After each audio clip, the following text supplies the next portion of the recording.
m'a dit, en fait, possiblement, ton métier de rêve, tu l'auras pas.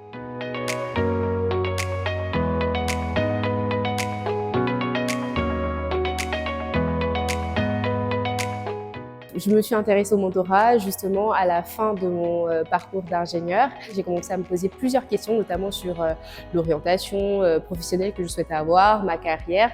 Donc j'avais plusieurs idées en tête, mais j'étais pas très sûre en fait de quelle voie choisir. Du coup, j'ai voulu m'orienter vers le mentorat pour pouvoir discuter avec des professionnels en fait des secteurs que je visais, pour avoir un accompagnement plus personnalisé et être vraiment sûre que c'était dans ces voies-là que je vais me lancer. Je n'avais pas forcément les codes et j'étais pas très sûre aussi d'avoir les compétences pour, donc je vais être sûre en fait que c'était les métiers que je voulais. C'était exceptionnel parce que c'était déjà intergénérationnel, parce qu'il y a à la retraite. Il ne faisait pas du tout mon domaine, donc il était issu du domaine bancaire.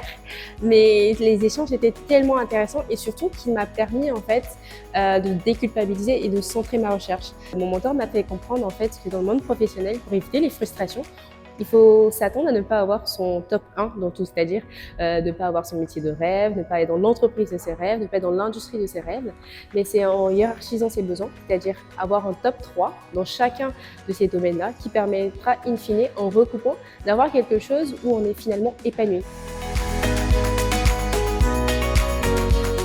Ça m'a apporté beaucoup plus d'estime de moi-même. Je suis quelqu'un qui doute énormément, donc d'avoir continuellement des encouragements et aussi une certaine assurance derrière, ça m'a beaucoup aidé. Je dirais que ça m'a donné envie également d'être mentor.